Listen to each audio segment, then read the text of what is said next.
Good morning and welcome back student to Shanti Kunj online classes. So student, today we are going to learn about changes in our environment. So our chapter number 15 and page number 100. Let's read. We often hear and use the term environment in our daily lives. तो हम रोज़ाना ये environment नाम की एक चीज़ रोज़ाना सुनते हैं. तो एनवायरनमेंट क्या है, आइए पढ़ते हैं. व्हाट इज़ इट, क्या है ये. What all does our environment include, environment में क्या क्या चीज़ें होती हैं. We will discuss these and many more things related to the environment in this chapter. तो इस चैप्टर में हम एनवायरनमेंट से रिलेटेड सारी चीज़ें डिस्कस करेंगे. Our environment consists of living and non-living things like air, water, land, plant and animals. तो हमारे एनवायरनमेंट में जो लिविंग चीज़ें हैं, लिविंग और नॉन लिविंग दोनों चीज़ों के बारे में हम बात करेंगे. जैसे एयर भी होती है, पानी भी होता है, लैंड भी होती है और प्लांट्स और जानवर भी हमारे एनवायरनमेंट के अंदर आ जाते हैं. तो चाहे लिविंग हो चाहे नॉन लिविंग हो, हमारे एनवायरनमेंट में ये दोनों चीज़ें शामिल होती हैं. These interact with each other, और ये एक दूसरे से रिलेटेड होते हैं.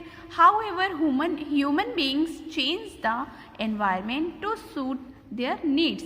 और ये बात अलग है कि ह्यूमन बींग्स क्या करते हैं, अपनी आवश्यकताओं के अकॉर्डिंग अपने एनवायरनमेंट को चेंज करते रहते हैं. Your great grand parents lived in a different environment. जो आपके बहुत ही पूर्वज या फिर आपके ग्रैंड पेरेंट्स जो होंगे, मतलब आपके दादा लोगों के भी दादा वगैरह, तो वो लोग कैसे, उनका एनवायरनमेंट कुछ अलग रहा होगा. आप कुछ और तरह से रहते हैं और हो सकती है आपके नेक्स्ट जनरेशन अलग तरह से रहें. तो हम लोग क्या करते हैं, अपनी सुविधाओं के अनुसार अपने एनवायरनमेंट को चेंज करते रहते हैं. The houses were well ventilated. There was greenery all around. There were few electric gadgets, less vehicles on the road and fresh air. उस टाइम पे क्या था, जिस तरह से अब लोगों के यहाँ इतनी ग्रीनरी नहीं होती है, हरियाली नहीं होती, उस टाइम पे ज़्यादा हुआ करती थी. और व्हीकल्स वगैरह भी रोड पे कम घूमा करते थे और इतना इलेक्ट्रिक गैजेट भी नहीं थे जितने अब हैं. आपने खुद ही देखा होगा, मोबाइल्स, लैपटॉप वगैरह अब कुछ ज़्यादा प्रचलन में है, पहले इतने नहीं हुआ करते थे. ग्रेजुअली, धीरे धीरे, human beings have changed the grassland around them into farmlands. धीरे धीरे लोगों ने क्या किया, जो ग्रास लैंड थे, मतलब हरे भरे घास के मैदान थे, अब वहाँ पे अपने फार्म हाउस बनाने लग गए और साथ ही अपने कुछ बिल्डिंग्स भी बनाने लग गए. तो इस तरह से ये चेंज होने लगा. Parts of the forest have been cut down to build colonies and factories. और कुछ फॉरेस्ट भी धीरे धीरे काटना शुरू कर दिए और अब उनको कॉलोनीज और फैक्ट्रीज में तब्दील कर दिया. Wildlife habitats have been reduced और डिस्ट्रॉय. जो वाइल्ड लाइफ थी अब वो भी रिड्यूस होने लग गई है और ख़त्म होने लग गई है. Human activities have made some changes in the atmosphere too. और कुछ ह्यूमंस की जो एक्टिविटीज़ हैं वो भी एटमॉस्फेयर के अकॉर्डिंग चेंज होने लगते हैं. Factories are set up every day to meet increasing demands. अब लोगों की ज़रूरतें बढ़ने लगी हैं, इसीलिए नई नई फैक्ट्रीज खुलने लगी हैं जिसमें नए नए प्रोडक्ट्स बनने लगे हैं. The number of vehicle on the road is increasing day by day. और रोड पर नंबर ऑफ व्हीकल्स भी बढ़ने लगे हैं. पहले कुछ लोगों के पास गाड़ियाँ थी, अब ऑलमोस्ट बहुत लोगों के पास, सभी लोगों के पास गाड़ियाँ होने लगे हैं. The amount of smoke produced also keep increasing. Thus air, water and land are getting more and more polluted. तो इस तरह से अब क्या हुआ, स्मोक बढ़ने लग गया. कैसे, क्योंकि अब व्हीकल ही इस्तेमाल करते हैं तो उससे पॉल्यूशन भी फैलता है और उससे क्या होगा कि बहुत ज़्यादा स्मोक, धुआं सा फैलने लगेगा और इस सब से हमारा हवा, पानी और ज़मीन सभी पॉल्यूटेड होते चले जा रहे हैं. A green house is a glass house where we grow plant specially during winter. तो ग्रीन हाउस भी एक ऐसी ही चीज़ है जिसका इस्तेमाल हम लोग विंटर के समय में करते हैं, और ये हम लोग शीशे का हाउस बनाते हैं इसमें। In a green house the climate is control, और इससे हम क्या करेंगे कि जो क्लाइमेट है वो कंट्रोल कर लेते हैं, अपने मौसम को चेंज कर लेते हैं, क्योंकि शीशा क्या करेगा, शीशा अपने अंदर गर्मी को स्टोर कर लेता है और जल्दी निकलने नहीं देता। तो हम लोग शीशे का एक ऐसा हाउस टाइप बना लेते हैं। The sun's rays pass through the glass and warm up the inside of the house. जैसे ही सूरज की किरणें उस ग्लास हाउस से निकलती हैं तो वो हाउस को गर्म कर देती हैं, और अंदर से अब हाउस कैसा हो जाता है, गर्म हो जाता है। Plants grow well in the warm and moist air of the green house. Plant यहाँ पर अब बड़े होने लगते हैं और मॉइस्ट एयर से ग्रीन हाउस में प्लांट अच्छे से बढ़ने लगते हैं। What makes it warm? But इसे वार्म बनाता कौन है, गर्म कैसे रखता है? The ultraviolet and infrared rays from the sun bring heat and light energy. तो जो हमारे सन से अल्ट्रावायलेट और इंफ्रारेड रेज निकलती हैं वो क्या करेंगी, हाउस को हीट और लाइट एनर्जी देती हैं, प्रोड्यूस करती हैं। The glass walls of a green house do not allow the heat to escape.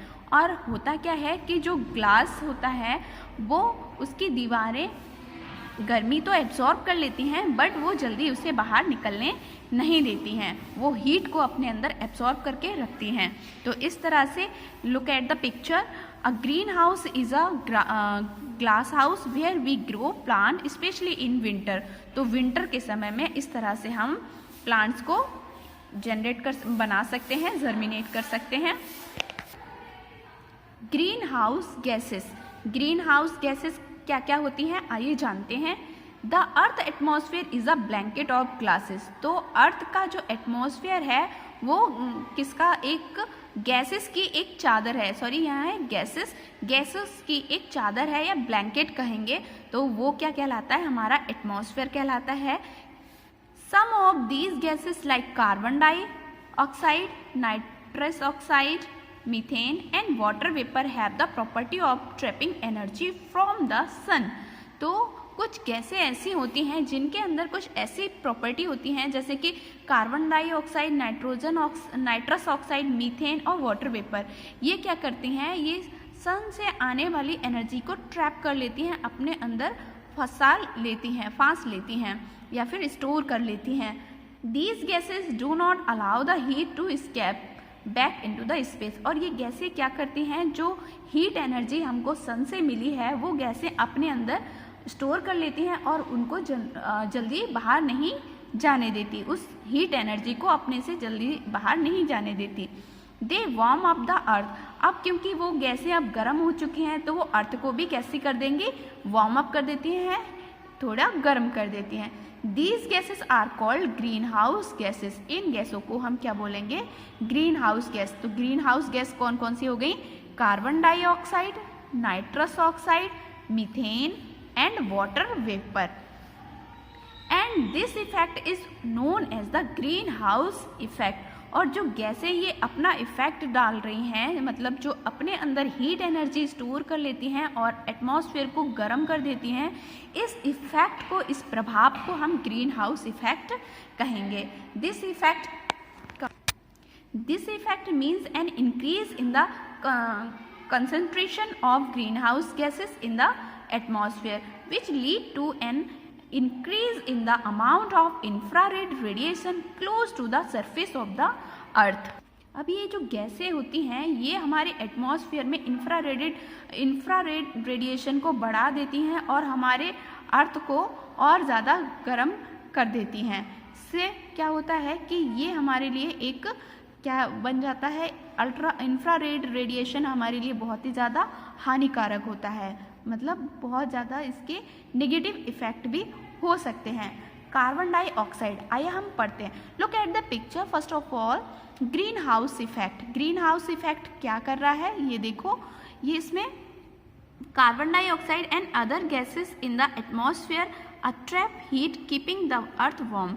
जैसे ही अर्थ की रेज हमारी अर्थ पे आई, सन की रेज हमारी अर्थ पे आई, तो इसने क्या किया, इन गैसों ने, जो ग्रीन हाउस गैसेस हैं, इन्होंने सन की हीट को अपने अंदर कंज्यूम कर लिया, एब्जॉर्ब कर लिया, और अब क्या हुआ, अब ये इसको वापस नहीं जाने देती हैं, यानी इसको ट्रैप कर लेंगे। इसका मतलब अर्थ का जो सरफेस है और हमारा एटमॉस्फेयर, अब ये कैसा हो गया, अब ये गर्म होने लगेगा, यानी गर्मी इतनी ज़्यादा बढ़ जाएगी कि कुछ समय बाद लोगों को सांस लेना भी मुश्किल हो जाएगा। Some sunlight that hits the earth is reflected, some become heat. तो इसमें ऐसा नहीं होता कि अगर इससे 100% हीट आ रही है तो ये 100% एब्जॉर्ब कर लेगा। ये क्या करेगा, कुछ सम परसेंटेज लाइक 30% ये अपने अंदर एब्जॉर्ब कर लेगा और 70% ये वापस एटमॉस्फेयर में हमारा भेज देता है। तो जो इसने एब्जॉर्ब किया वो क्या हुई, वो हीट एनर्जी अब यहाँ पर स्टोर हो गई हमारे एटमॉस्फेयर में। Now carbon dioxide, the amount of carbon dioxide in the atmosphere has been increasing gradually over the last 100 year। तो कार्बन डाइऑक्साइड का अमाउंट हमारे एटमॉस्फेयर पे लगभग 100 ईयर में बहुत ज़्यादा बढ़ता चला गया है। The main reason are the burning of the fossil fuel and the destruction of rain forest. तो इसका मेन कारण क्या है, जो हम लोग फ्यूल जलाते हैं, फॉसिल फ्यूल, उसकी वजह से, और जो रेन फॉरेस्ट हमारे कटते चले जा रहे हैं उनके डिस्ट्रक्शन की वजह से भी कार्बन डाइऑक्साइड इंक्रीज हो रही है। If the carbon dioxide keeps on increasing at the present rate, more heat will be trapped in the atmosphere. और अगर इसी तरह से ये कार्बन डाइऑक्साइड बढ़ती चली जाएगी, क्योंकि कार्बन डाइऑक्साइड क्या है, ग्रीन हाउस गैस है, ये क्या कर रही है, अपने अंदर हीट को ट्रैप कर लेती है और इसकी वजह से हमारा एटमॉस्फेयर अब कैसा और भी ज़्यादा गर्म होता चला जाएगा। And the temperature of the earth could be increases. तो टेम्परेचर अब और भी ज़्यादा बढ़ता चला जाएगा। आपको पता है गर्मी के दिनों में बहुत ज़्यादा गर्मी क्यों होती है, वो इसी वजह से होती है कि एक तो सन की एनर्जी और दूसरा ये जो ग्रीन हाउस गैसों का इफ़ेक्ट है उसकी वजह से भी और भी ज़्यादा एनर्जी होती चली जा रही है। और अगर ऐसा ही चलता रहा तो होगा क्या, एक वक्त ऐसा आएगा जब इतनी ज़्यादा हीट हो जाएगी कि हम लोगों की स्किन जलने लगेगी। तो इसीलिए, क्योंकि आपको पता है हम लोग कार्बन डाइऑक्साइड एब्जॉर्ब भी करते हैं, मतलब जब हम सांस लेते हैं तो हम ऑक्सीजन लेते हैं, बट हम जब निकालते हैं तो कार्बन डाइऑक्साइड गैस निकालते हैं। तो इस तरह से गैस ये और भी ज़्यादा बढ़ती चली जा रही है, जिसे कंट्रोल करना बहुत ज़रूरी है। तो student, now move to exercise. बच्चों, अब आपको होमवर्क करना है, आपको टिक द करेक्ट लगाने हैं।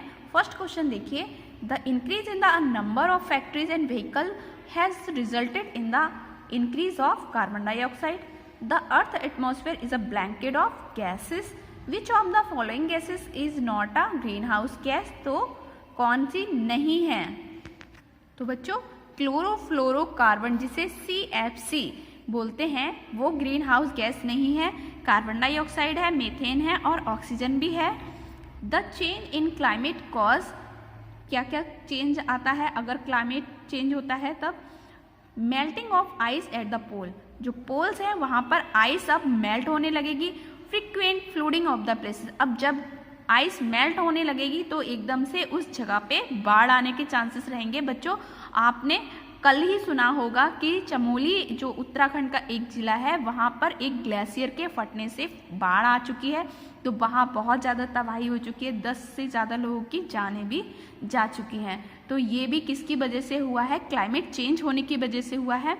Rise in water level of oceans, तो हमारे समुद्रों का वाटर लेवल भी बढ़ जाता है। ऑल ऑफ दीज, और ये सारे कारण हमारे किसकी वजह से होते हैं? क्लाइमेट चेंज की वजह से। तो हमारा आंसर होगा डी। नेक्स्ट क्वेश्चन है, trees help to clean the air. तो बच्चों, अगले क्लास में हम फिर मिलते हैं और अपने चैप्टर को कंप्लीट करेंगे। तब तक के लिए बाय बाय, टेक केयर।